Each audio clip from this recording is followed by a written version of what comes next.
મંગળવારે ઈરાને ઇઝરાયલ પર મોટો જવાબી હુમલો કર્યો છે. ઈરાની સેનાએ ઇઝરાયેલી ગુપ્તચર એજન્સી મોસાદના મુખ્યાલય સહિત અન્ય મહત્વપૂર્ણ ઠેકાણા પર મોટો હુમલો કર્યો. ઈરાન દ્વારા કરવામાં આવેલ આ બદલો લેવાના હુમલા દરમિયાન ઇઝરાયલ પર 370થી વધુ મિસાઇલ અને સેંકડો ડ્રોન છોડવામાં આવ્યા હતા.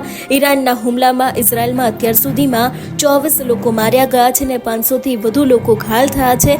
ઇઝરાયલ દ્વારા તેના સેનાના પ્રમુખની હત્યા કર્યા બાદ ઈરાને આ કાર્યવાહી કરી છે.